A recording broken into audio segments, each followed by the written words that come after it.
हो बघा, त्याची आता तब्येत अचानकच खालवल्यामुळे उद्याच ऑपरेशन करणं भाग आहे. ऑपरेशन? हो, बट यू डोंट वरी, मुंबईच्या तज्ज्ञ डॉक्टरांशी बोललो आहे मी. उद्या येता येत असते. पण आत्ताच तर तब्येतीत सुधारणा झाली होती, त्याच्याने अचानक ऑपरेशन कर? कॅन्सर पेशंट बाबतीत घडतं असं. डॉक्टर, काही प्रॉब्लेम नाही ना येणार? म्हणजे तो ठीक होईल ना? हो हो, ठीक होईल. ते अचानकच हे सगळं झाल्यामुळे. बट यू डोंट वरी, आम्ही 100% प्रयत्न करू. हा, पण तुम्ही त्याला फक्त ऑपरेशनबद्दलच सांगा, इतर काही बोलू नका.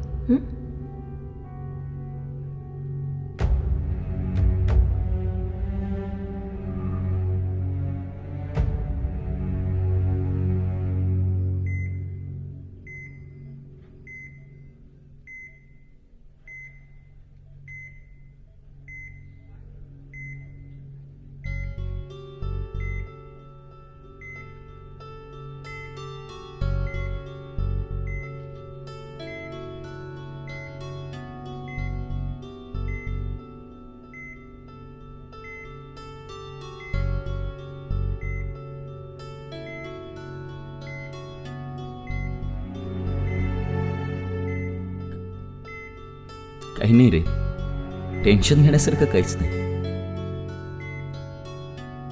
डॉक्टर म्हणाले की तू लवकरच बरा होशील. फक्त एक छोटंसं ऑपरेशन उद्या लगेच करायला लागेल. मुंबईहून येणार आहेत डॉक्टर, स्पेशालिस्ट आहेत अगं.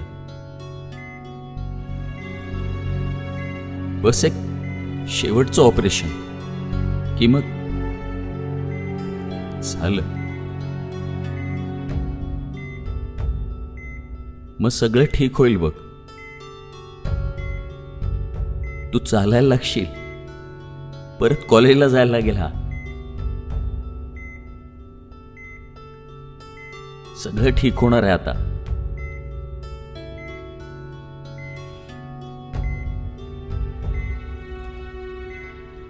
सहन करशील ना एवढं?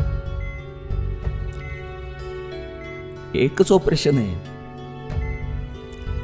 याआधी किती सहन केलंस तू? हे एवढं झालं की मग सगळं ठीक होणार आहे. तुझ्यासाठी खूप क्षुल्लक आहे. बाबा, बस आता.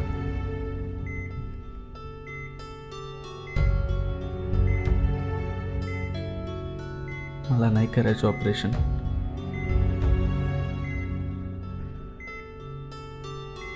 मी असाही जाणारच आहे.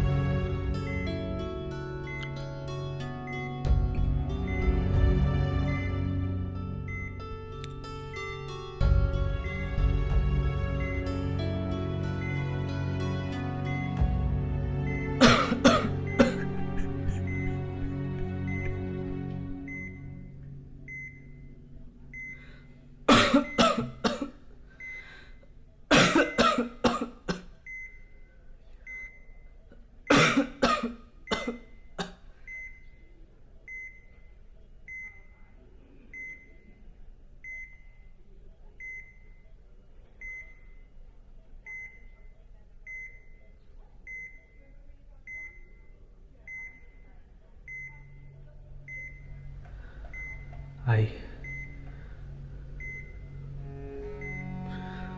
मला तुझ्याशी थोडं बोलायचं आहे.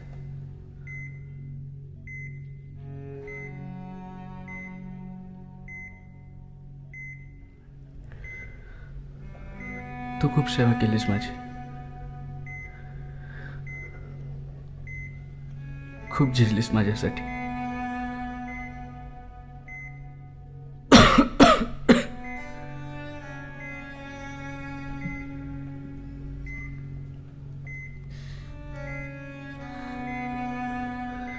माझे आता काही शेवटचे दिवस राहिलेत.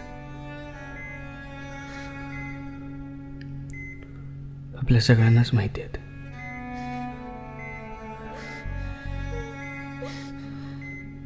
मी गेल्यावर सगळ्यात जास्त त्रासही तुलाच होणार आहे. हे माहिती आहे मला.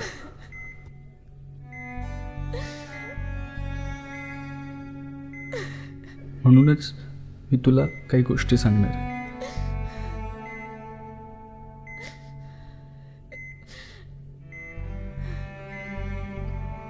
तू ना मला विसरून जा. म्हणजे अवघड आहे तुझ्यासाठी.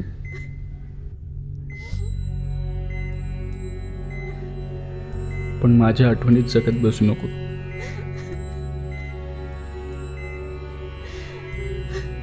कारण माझ्यानंतर माझ्या आठवणींनी तुला त्रास दिलेला मला नाही आवडणार. अभि,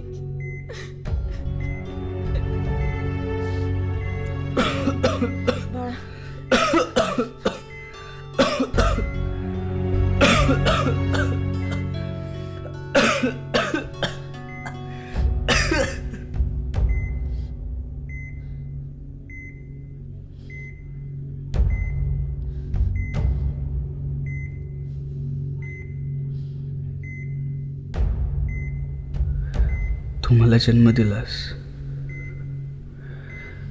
शिकवलंस हसायला, खेळायला. खरं तर तू मला जगायला शिकवलंस.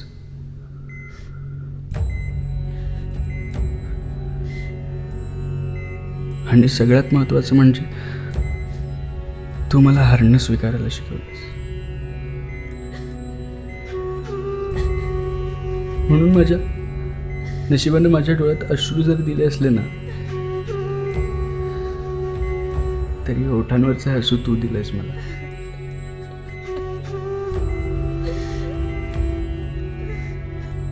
आता मी गेल्यावर हे हसू तू आपलंसं करून घे.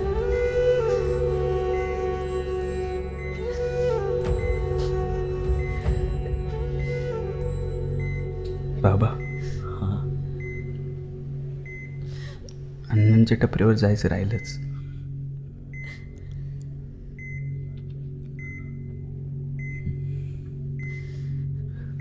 मी आनंदाने जगावं म्हणून खूप धडपडला होतो. मी माझ्या सगळ्या इच्छा पूर्ण केल्या.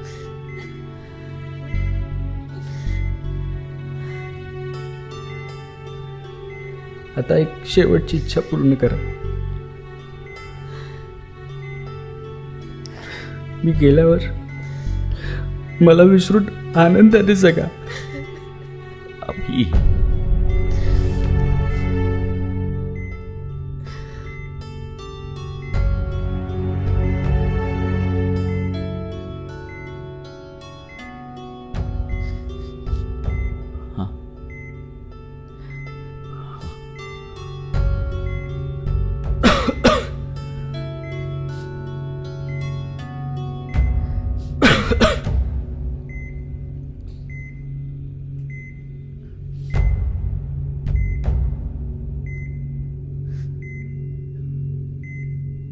देतो.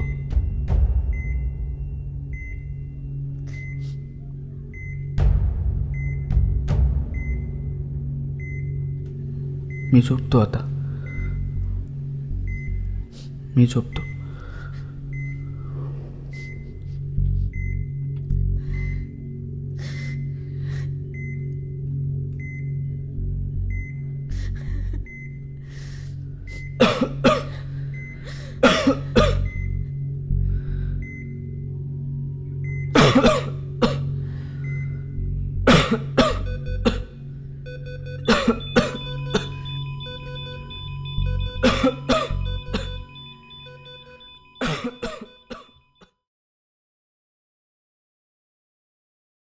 प्रिय वेदिका, मला माफ कर. मी आपलं प्रेम शेवटपर्यंत निभावू शकलो नाही. मी अर्ध्याच वाटेत तुझा हात सोडला. माझं आयुष्य एका विचित्र टप्प्यावर येऊन पोचलंय. मी इथून परत येणार नाही हे नक्कीच. हे माझं शेवटचं पत्र समज. परत जर मी थोडा वेळ जगलो तर मी तुला समोर भेटूनच बोलू. तू माझ्या आयुष्यात आलीस ही माझ्या छोट्याशा जीवनातील सर्वात सुंदर घटना. आपल्या मैत्रीनं प्रेमरूप घेतलं आणि मला घराबाहेर सुद्धा आई मिळाली. तुझं मला समजावणं, माझी काळजी करणं, माझ्यावर प्रेम करणं नेहमी माझ्यापेक्षा जास्त असायचं. तसंही मला कोणाच्याच प्रेमाची परतफेड करता येणार नाही. तो भाग वेगळाच. तू माझ्या जीवनात आलीस, येताना गुलाबी स्वप्न घेऊन आलीस. अपशकून वगैरे न मानता माझ्यासाठी घातलेला तो काळा ड्रेस अजूनही आठवतोय मला. तो सुंदर गुलाबी ड्रेसही जशाच तसा आठवतो. आपली नेहमी भेटायची जागा मला आजही नजरेसमोर दिसते. तू हुशार आहेस, अभ्यासू आहेस, सुंदर आहेस आणि तुझं तुला जीवन आहे. कुणासाठी थांबायचं नसतं का? तू केलेलं प्रेम मला 7 जन्म पुरेल एवढं आहे. आता ही 7 जन्म तू भावी प्रियकरासाठी ठेव. नवीन सुरुवात कर आणि सुखात राहा. आणि हो, 8व्या जन्मी माझ्यासाठी परत येताना थोडी जाडजूड होऊ नये. म्हणजे मी आणलेली अंगठी तुला नक्की बसेल. तुझ्या 8व्या जन्माचा मान करी मी, अभिमन्यू.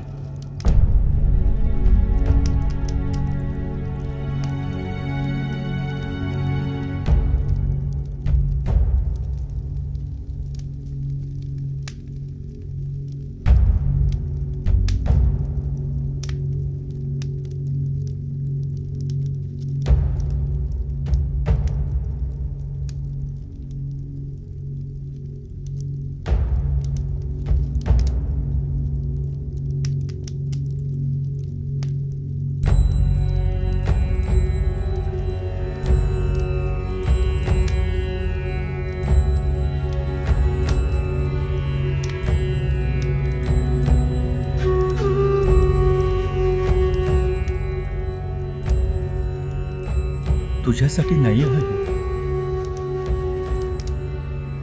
किंवा तुझ्या प्रेयसीला देण्यासाठी सुद्धा नाही आहे. हे माझ्या प्रेयसीसाठी आहे. ती सुद्धा कॅन्सरनेच गेली. आई होण्याआधीच मला एकट्याला टाकून गेली. काही माणसं रणांगणात गेल्याबरोबरच मरतात. काही रणांगणात जाता जाताच मरतात. काही दुर्दैवी असे असतात की रणांगण जिंकूनही मरतातच. पण आपल्या वाटेला आलेलं आयुष्य सुखात समाधानानं जगणारा तो अभिमन्यू.